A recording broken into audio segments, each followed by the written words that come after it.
കൂട്ടുകാരെ, ഞാൻ സ്കൂൾ വിട്ട് വന്നപ്പോൾ നല്ല മഴയായിരുന്നു. അങ്ങനെ ഞാൻ സ്കൂൾ വിട്ട് വന്ന ഉടനെ കുളിച്ച് പിന്നെ ഞാൻ തന്നെ ചപ്പാത്തി വെച്ച് അതിനകത്ത് തേങ്ങയും ഇത്തിരി പഞ്ചസാരയൊക്കെ ഇട്ട്. പക്ഷേ ഞാൻ നോക്കിയ പിച്ചാത്തി നോക്കിയിട്ട് ആ സമയത്ത് കണ്ടില്ല. എൻ്റെ പ്ലാൻ എന്താ ശർക്കര അരിഞ്ഞിടാൻ, പക്ഷെ പിച്ചാത്തിയും കാണുന്നില്ല. അങ്ങനെ ഒരു വ്യക്തിക്ക് ഒരു ഇമ്മിപ്പോലും ഒരു ശർക്കര മാത്രം ഇട്ടില്ല. അത് വെച്ച് ഞാൻ എല്ലാം കൂടെ ഒന്ന് മിക്സ് ചെയ്തെടുത്ത് അഡ്ജസ്റ്റ് ചെയ്തു.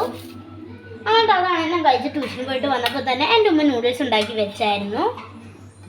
എന്നിട്ട് പിന്നെ ഞാൻ ഇപ്പം ചപ്പാത്തി ഇടുവാണ്. ഞാൻ കുറച്ച് നേരത്തിന് മുമ്പ് ചപ്പാത്തി ഇട്ടപ്പോൾ ഈ ഭാഗം അങ്ങ് പൊങ്ങി അങ്ങ് വന്നു.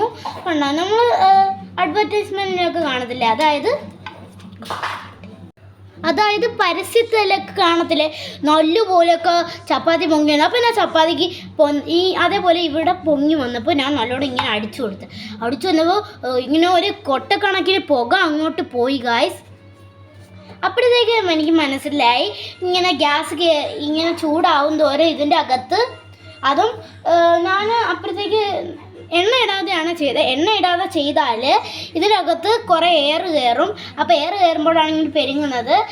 അതിനകത്തുള്ള ഗ്യാസ് ഉണ്ട്, ആ ഗ്യാസാണ് ഇങ്ങനെ ആക്കുമ്പോൾ പുറത്തോട്ട് ഇങ്ങനെ പോയത്.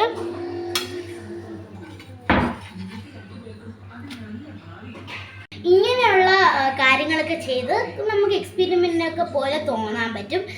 ഇതേപോലെ നമുക്ക് റിസർച്ച് ചെയ്യാൻ പറ്റും. അപ്പം എനിക്ക് ആദ്യമായിട്ടാണ് ഇതേപോലത്തെ ഒരു കാര്യം മനസ്സിലായത്. അതിൻ്റെ അകത്ത് ഇങ്ങനെ ഈ ഗ്യാസ് നിറഞ്ഞിട്ടാണ് ഗ്യാസ് പുറത്തോട്ട് പോകണമെന്ന് എനിക്ക് അത് ഈ എക്സ്പെരിമെൻ്റ് അല്ലാതെ ഇങ്ങനെ ചെയ്ത് നോക്കിയത്. അപ്പോഴത്തേക്കും ഒരു എക്സ്പെരിമെൻറ്റും കൂടെ ആയി. അപ്പം ഇത്രയേ ഉള്ളൂ. ബൈ.